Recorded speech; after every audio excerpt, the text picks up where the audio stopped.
Bueno, buenas tardes. Como bien, muchas gracias Andrés, Gustavo, por la introducción. Es un lujo para mí estar aquí. Estoy compartiendo escenario con muchos de mis profesores, doctor Mendoza, doctor Cuenca, doctora Coco, y también con excelentes profesionales que formamos parte de PANAYADI. Tenemos a Laura, Marcela, René. De los que están aquí creo que no se me queda nadie, pero es un grupo fantástico y de verdad que hacemos muchas cosas juntos y estamos muy felices de poder hacer. Por tanto, es un lujo poder compartir todo esto acá. Y hemos hablado durante todo el día de cómo van los trials, de qué manera funcionan desde el punto de vista, vamos a decir, molecular, clínico, todo esto. Detrás de esto hay un trabajo que es bien intenso y es un trabajo que vamos a decir que es una mezcla de trabajo científico con también trabajo de regulación. Recuerden que los estudios de este tipo tienen una cantidad de normativas tremendas y el recorrido, la mayoría de la presentación que tengo hoy es un recorrido de proceso, como bien estaba comentando Andrés, pero sobre todo para que ustedes entiendan que detrás de esos procesos hay una justificación importante. Porque para llegar a que los trials sean de alguna manera tengan un resultado exitoso, hemos ido en este proceso avanzando y al mismo tiempo aprendiendo mucho. Porque, claro, de estos resultados que son buenos, aprendemos cómo mejorar, pero de aquellos resultados donde hemos tenido, de alguna manera, no se ha pasado una fase 3, y ha sido una gran inversión de tiempo, de recursos. Entonces, por supuesto, hemos aprendido a cómo avanzar en una nueva fase, tratando de saldar estas etapas que tuvimos anteriormente. Y como ustedes saben, el diseño de un estudio puede ser de distintos tipos. Y cuando hacemos un estudio que es más bien, digamos, observacional, son aquellos estudios que podemos describir, hacer series de casos, hacer revisiones y básicamente cuando lo llevamos a lo que hoy en día hacemos es como describir la historia natural de una enfermedad. ¿Y por qué se necesita a veces que pacientes quieran participar en la historia natural de una enfermedad? Bueno, definitivamente si no entendemos la evolución que tiene la enfermedad, cómo progresa de manera natural, no vamos a poder entender cómo podemos intervenir, cuándo es el mejor momento de intervenir, si tiene más sentido priorizar un tipo de enfermedad que otra, porque hoy en día sabemos que si digamos, algunas de estas enfermedades tienen una progresión lenta, pues es preferible enfocarnos inicialmente en aquellas que desde una edad muy temprana hay un compromiso de la visión para llegar a resultados más tempranamente y por supuesto intervenir antes de que los pacientes progresen. De esta manera hemos venido aprendiendo, por tanto la historia natural de la enfermedad es muy importante y existen varios estudios constantemente en los cuales trabajamos que tienen este tipo de... Y entonces también están los estudios experimentales y es de los que hemos estado hablando, donde existen diferentes tipos de diseño y en estos diseños definitivamente uno de los que vamos a estar enfocados durante la presentación de hoy, hemos estado enfocados yo creo que durante todo el día, es precisamente los clinical trials. He tenido la suerte en los últimos años de poder trabajar acá en Bascom Palmer y bueno, estoy trabajando en el departamento de neurooftalmología y con enfermedades hereditarias de la retina al frente un poco de lo que es todo este diseño, proceso de llevar a cabo los clinical trials y ha sido una gran oportunidad. Ha sido una oportunidad porque yo vengo de Cuba. Y aunque he pasado por España, Argentina y por varios lugares y actualmente estoy en Bascom Palmer, en mi experiencia y muy comprometida con muchas de las personas que están acá porque tenemos un origen común, yo tenía mis pacientes en los que yo podía hacer un diagnóstico clínico y les comentaba hoy, estaba hablando con Laura y no podía hacer un diagnóstico genético porque no tenía los recursos. Y hoy en día la importancia de tener el diagnóstico genético no lo resuelve todo. Pero si estamos hablando de terapia génica, necesitamos partir de una información organizada, de un grupo de pacientes que esté organizado, que además sepamos cuáles son los genes afectados en estos pacientes, porque si no lo tenemos, no podemos saber en qué pacientes podemos aplicar aquello a donde queremos llegar. Al mismo tiempo, saber cuántos pacientes tú tienes en por ciento, cómo se distribuyen. Nuestras poblaciones no todas son iguales, y países como Estados Unidos, que han tenido a lo largo de la historia, por supuesto, más recursos y han podido estudiar mejor a sus poblaciones, tienen su data un poco más organizada, pero nosotros tenemos un acervo genético diferente. Por tanto, saber lo que es predominante en nuestras poblaciones nos permite saber también a dónde hay que apuntar, hacia dónde tenemos que ir. Y entonces además sabemos que el desarrollo de un medicamento, como lo mencionó Francisco, lo mencionó después Dr. Mendoza, el desarrollo de un medicamento desde que es una molécula hasta que llega a estar en la práctica toma aproximadamente entre 10 a 15 años. Si tomamos esto en cuenta, sabemos que tenemos que empezar por revisar el medicamento, ver estas moléculas, de varias moléculas que se creen que pudieran ser efectivas, se reduce a un grupo muy pequeño, de ellas cuando se empieza el proceso se vuelve a reducir, y al final, después de este proceso, que todo ocurre durante la fase preclínica, va a pasar una de ellas a una llamada fase 1. En definitiva, este proceso que ocurre entre 5 a 15 años, muchas veces no va a la siguiente fase. Desafortunadamente, tenemos una gran cantidad, o sea, cuando revisamos, hay una lista importante de estudios que comienzan en una etapa preclínica, no van a la siguiente, mientras que de la fase 1 a la 2 va a un grupo reducido, y en la medida que avanzamos en el proceso se reduce aún más. Y la realidad es que es recursos, es esfuerzo, y además lo que comentábamos ahorita sobre los endpoints, que al final es resultados que son evaluables, tangibles, y que a veces son los que toman como, digamos, como regla para poder pasar a una siguiente fase. Por eso también se ha ido trabajando en la reevaluación de esos endpoints. Por ejemplo, en esta fase preclínica todos sabemos que existen diferentes tipos de estudios, y que además estos estudios los podemos separar en aquellos que se ocurren de manera in vitro y aquellos que ocurren de manera in vivo. Pero definitivamente, hasta que esto no es avanzado y una droga es aprobada para su uso en humanos, después de muchos resultados, después de publicaciones, después de que esté totalmente definido que puede pasar, esta droga no puede ir a una siguiente fase, que es la fase 1, y que en ocasiones, en muchos estudios, sobre todo hoy en día, se está combinando y se está haciendo muchas veces la fase 1 de manera combinada con la fase 2, y es a lo que llamamos fase 1-2. ¿Por qué? Porque en la etapa más temprana dentro del mismo estudio, lo que se hace es evaluar lo que sería seguridad y tolerabilidad de la droga.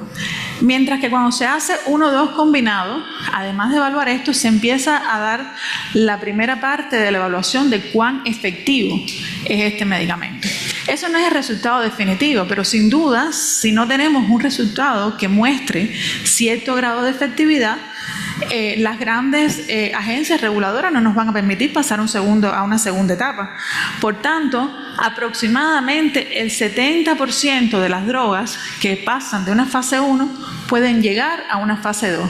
Mientras que, como ven, de una fase 2 a una siguiente fase, que sería la fase 3, solamente el 33% se mueve a la siguiente fase. O sea, en la medida que avanzamos en este proceso, hay una reducción del mismo. Vamos a hablar un poquitico por qué pasa esto, pero realmente es un hecho.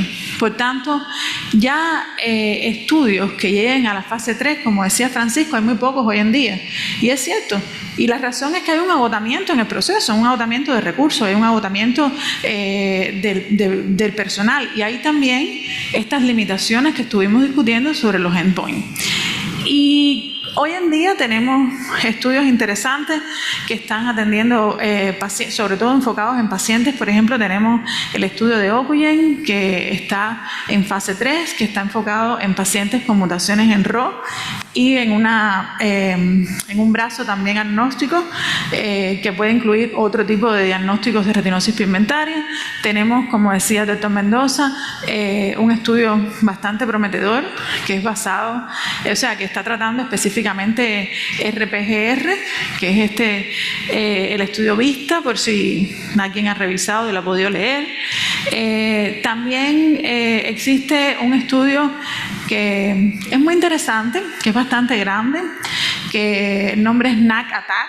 Este estudio, como todos conocemos, la N-acetilcisteína es un medicamento que se usa ya en el mercado, se comercializa, y en este caso, más de ser un tipo de terapia génica, es un medicamento que supuestamente se diseñó para algo y se ha encontrado que es un potente antioxidante.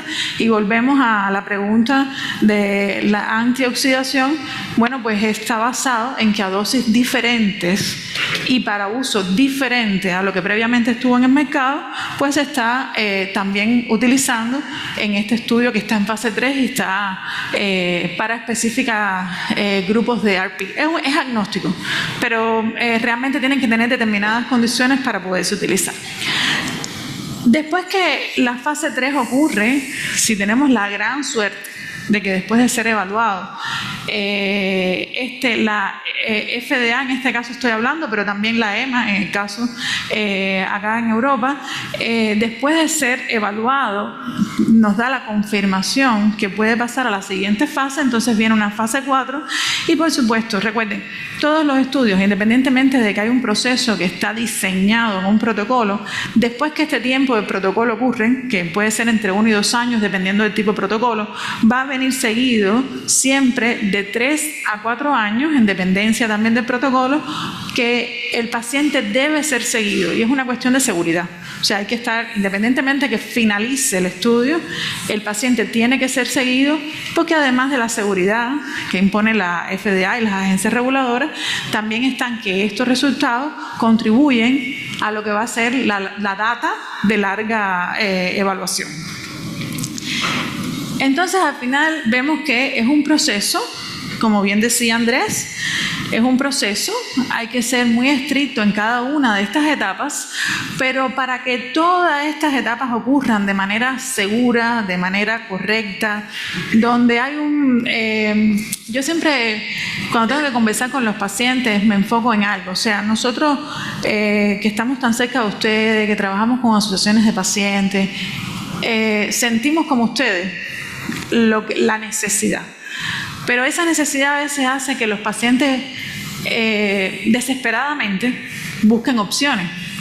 Y esas opciones no siempre son las mejores opciones para ellos, o en ocasiones es un derroche de gastos, porque son pacientes que están al otro lado del mundo y dicen, ¿dónde será que esto se puede hacer mejor? Y lo hablábamos con Nicolás, bueno, en Estados Unidos. Y ayer también hablábamos, René, vamos a Estados Unidos. Entonces es como todo el mundo buscando dónde, y muchas veces las opciones que son conocidas en cualquier lugar del mundo, lo que sencillamente las personas están desesperados y están buscando. Y realmente no todos los estudios son buenos para todos los pacientes. O sea, hay estudios que van a hacer, y por eso es tan importante que ustedes busquen, que se informen. Ese trabajo que hace Retina Iberoamérica y otras asociaciones, de circular la información de todo lo que ustedes ven, de todo lo que les parece que puede servirles, circularlas en el grupo, mandarlas por correo, tener acceso a la información, es muy importante. Pero no todo es para todo el mundo. Y eso, ahí es donde viene la confianza en sus médicos, en sus especialistas, en aquellos que los pueden guiar por el camino correcto. ¿Por qué no todos son para todo el mundo? Porque realmente, y por eso es que hay un diseño que es bien estricto, cuando vamos a hacer un estudio de este tipo, hay un proceso muy grande que ocurre antes de que un estudio pueda ser abierto. Y ese proceso muy grande va desde quién sponsoriza el estudio. En este caso, la mayoría de los sponsors hoy en día son grandes compañías farmacéuticas, excepto moléculas específicas donde algunos centros académicos han producido o han desarrollado. Y además, si hay un sponsor, una compañía farmacéutica, generalmente buscan también poder correr ese estudio en una institución académica, porque es la seguridad. Somos los intermediarios, somos los que hacemos que el trabajo ocurra de manera correcta, somos los que protegemos a los pacientes. Porque como mismo la industria farmacéutica está tratando de desarrollar estos estudios, nosotros somos los responsables de decidir a qué paciente realmente le viene mejor este estudio. Porque conocemos cómo se siente, cómo es, si es un paciente que es ansioso o que necesita otro tipo de apoyo antes de recibir un tratamiento. O sea, hay una serie de cosas que también importan y que solo las sabe el médico de su paciente. Adicionalmente, tenemos que hoy en día, para evitar el sesgo, los bias en la información y el análisis de los datos, se están utilizando un grupo de centros. El diseño en Estados Unidos de esta manera, yo creo que puede ser similar en otros lugares. No sé exactamente si todos estos pasos son exactamente así en todos los lugares, pero por seguro, unas instituciones que sean intermediarias y que evalúen la data, que tengan de una manera sin estar involucrados ni con el paciente ni con quien sponsoriza el estudio, eso ayuda mucho a que los resultados que tengamos sean resultados muy serios, resultados que puedan moverse hacia adelante. Y en esta diapositiva lo que yo les estoy poniendo es cómo funciona, o sea, cuáles son estos pasos, quién sponsoriza, quiénes son estas asociaciones clínicas que regulan este proceso. Y ahí se incluyen algunas cosas que a lo mejor ustedes en algún momento hasta han escuchado, que son los llamados Reading Centers, que son algunas de manera simplificada le dicen EDC. Básicamente son instituciones que permiten que se entre la data para ser analizada de una manera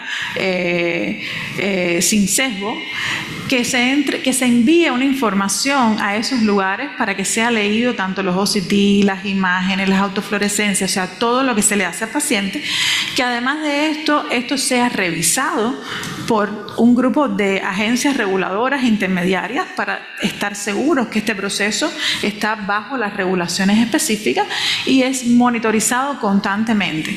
Y todas estas instituciones, ¿a quién regulan, monitorizan?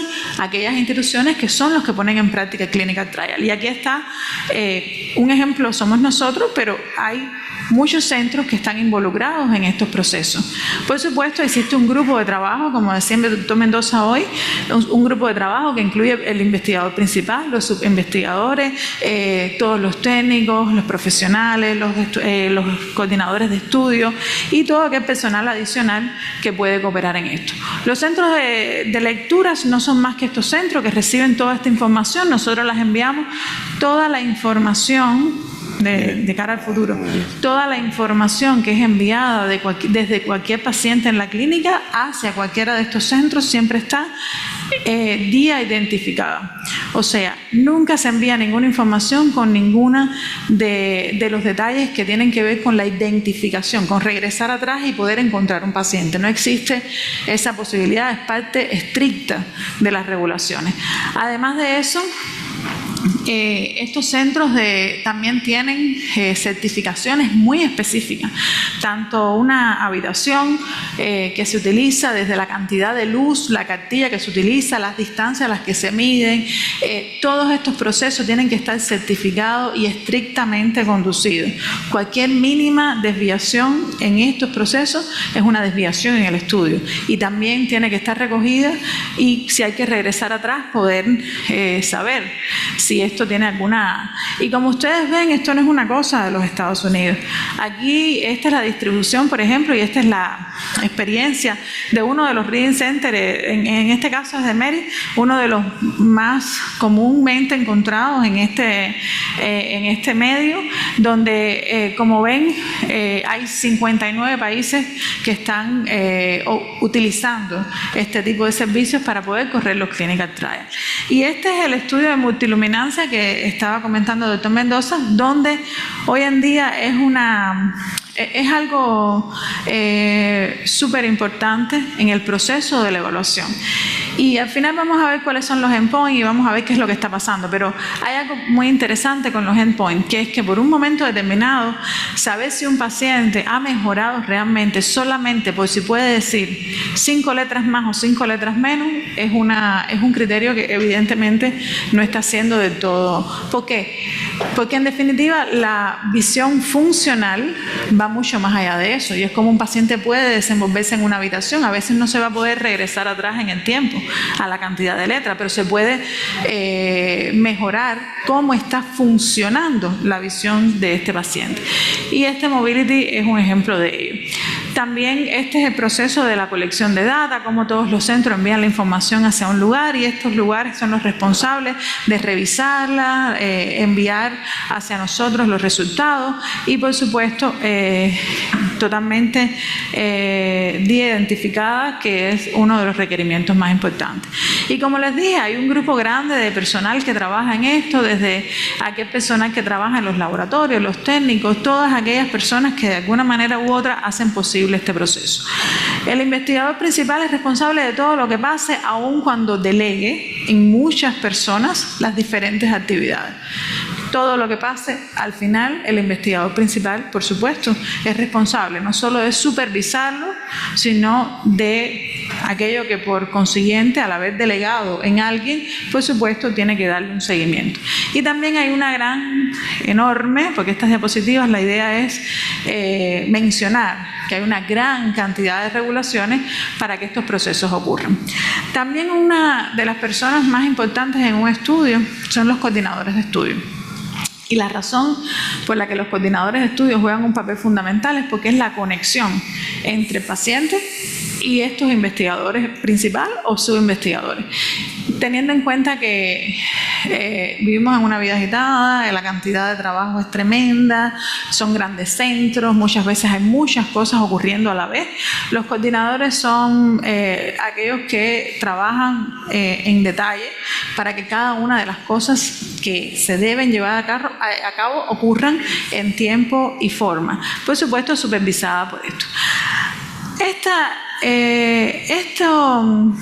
Todo esto ocurre después que uno puede echar a andar la maquinaria y abrir un estudio en un lugar. Sin embargo, y voy a regresar de nuevo a algo bien importante, sin embargo, para que un estudio abra en un lugar, hay un trabajo grande que tiene que ocurrir antes, y de eso todos tenemos que ser conscientes. ¿Por qué? Porque para que un sponsor entienda que va a mirar o a cuidar por una enfermedad, tiene que haber una cantidad de data disponible para decir, ok, hay una justificación para trabajar en esta área. Y esa justificación tiene que ver con cuántos pacientes se atienden, qué tipo de mutación tienen, cuál es el gen que está involucrado. Y eso es un trabajo que es fundamental y es algo que tiene que estar anticipado. No se puede esperar a que ellos vengan para comenzar a revisar. Si uno organiza su información y tiene cuál es su casuística, cuáles son las mutaciones involucradas, es mucho más fácil decir, ok, ustedes quieren hacer un estudio, pues mis genes más frecuentes en esta población son de este tipo y yo con estos genes puedo tenerte esta cantidad de pacientes. Y eso es muy importante. ¿No? ¿Se oye ahora? Sí. Y eso es muy importante porque es lo que hace que un lugar sea elegible para poder seguir trabajando. Además, por supuesto, es importante saber si tienen un grupo de trabajo que es asequible, si además se trabaja con calidad en el lugar, si tienen una farmacia que puede manipular este tipo de recursos de manera con calidad y con precisión, que además de esto cumplen con todas las regulaciones de la FDA, con todo. Si esto ocurre, entonces hay una gran posibilidad que se pueda abrir un estudio en un lugar. Y por supuesto, esto es una maquinaria. Una vez que uno crea la serie de condiciones, lo que sirve para un estudio, sirve para más de uno, porque son condiciones básicas, aunque cada uno corran con sus propios protocolos. Pero ¿qué es lo que pasa? Que pasar a la fase 3 o de la fase 3 en adelante es tan difícil. Realmente ha habido una historia de fallos y hay publicaciones que recogen cuáles son las causas principales de estos fallos. Y una la hemos mencionado en varias ocasiones, y es cómo se toma en cuenta aquellos que son los endpoints que nos van a permitir evaluar los estudios. Y otra también que yo he dicho por el esfuerzo en los recursos, es esta que está acá. Se estima que el desarrollo, el 54% del desarrollo de estos trials fallan por una eficacia inadecuada. Y esa eficacia inadecuada, ¿con qué está relacionado? Con aquellos endpoints que estuvimos mencionando antes. Los recursos para realizar los estudios son súper importantes. Hay estudios, el 22% de los estudios que han fallado en fase 3 están relacionados a gastos excesivos en el estudio, que después no permiten que el estudio continúe porque se agotan los fondos que de un momento inicial estuvieron pensándose que se podían ser suficientes. También algo que hemos encontrado con cierta frecuencia es el diseño de los protocolos. O sea, cuando se está pensando en abrir un estudio, el diseño de este protocolo es fundamental tener en cuenta desde el principio aquello que va a ser importante para el avance de la investigación. Si no, esto incurre en gastos extra, en tiempo extra y en mucho retardo en el proceso de la investigación. Porque si este protocolo hay que hacerle cambios, fíjense que el 16% de los protocolos terminan teniendo múltiples amendments, o sea, múltiples correcciones durante el proceso. Y eso hace que termine en un fallo excesivo. Cuando hablamos de los endpoints relativos a las 15 letras, esto es bien importante, lo mencionó Mendoza antes, yo creo que lo he mencionado yo en varias ocasiones. Este límite exclusivo para este valor trae como consecuencia que algunos estudios que han sido bien interesantes y que han demostrado que pueden ir adelante, sean parados por el camino. Y la verdad es que esto es un proceso de aprendizaje, yo creo que todos estamos aprendiendo. Y esto no es determinado por nosotros, sino por las agencias reguladoras. Y en este proceso de aprendizaje, una de las cosas que han ocurrido es lo que se mencionaba antes, que es cómo se han utilizado otros elementos para poder tomar en cuenta cuán bueno o cuánto ha avanzado el resultado de una investigación. Y ahí están el Mobility Test, que es el estudio de multiluminancia, está también los estudios de autofluorescencia, de OCT, etc. Como sabemos, además tienen que haber determinadas estructuras de regulación que son súper importantes y sobre todo están mezcladas dependiendo del tipo de protocolo, dependiendo de cuál es el medicamento que se está utilizando, si es una terapia génica, si es otro tipo, y en dependencia de eso, pues entonces tienen que pasar por algunos comités específicos que son los relacionados si es una máquina nueva que está saliendo al mercado y no una terapia génica, etcétera, que tienen que estar todos ellos regulados también. En definitiva, esto que está acá es cómo se registra un estudio en clinicaltrials.gov. Yo sé que muchos de ustedes probablemente han buscado o han tratado de buscar información, y una de las páginas más serias para esto es clinicaltrials.gov, donde deben estar registrados todos aquellos estudios que cumplan con o que sean un clinical trial. Hay un proceso para este registro y, como ahorita decíamos, hay una cantidad de estudios. Estos son específicamente aquellos estudios que son dedicados exclusivamente, en el mundo actualmente, dedicados exclusivamente a terapias en enfermedades hereditarias de la retina. Y como ven, esto no es una cosa exclusiva de los Estados Unidos, aunque es uno de los que más estudios tiene abierto en estos momentos, pero es algo donde sabemos que en el mundo, de alguna manera, están involucrados. Y además de esto, esta es la distribución de este mapa, que anteriormente también Mendoza lo mencionó, y esta es la lista de los estudios. Yo no me voy a enfocar en esta lista, porque esta es la lista de todo lo que está abierto, y lo que nos importaba a nosotros en esta presentación es más el proceso de cómo abrir y y cómo es que ocurre el proceso de puesta en marcha de un clinical trial. Y si de algo yo creo que nosotros tenemos que estar seguros, es que este proceso es un proceso bien largo. Ha sido una carretera histórica, no es algo a lo que hoy estamos aquí de manera... es un proceso, todos los que estamos aquí evidentemente estamos muy involucrados y queremos que esto vaya adelante, y por supuesto hemos tenido que recorrer esta carretera. Algunos nos hemos unido un poquito más tarde, pero por supuesto estamos trabajando igualmente fuerte porque todo vaya hacia adelante. Muchas gracias. Bueno,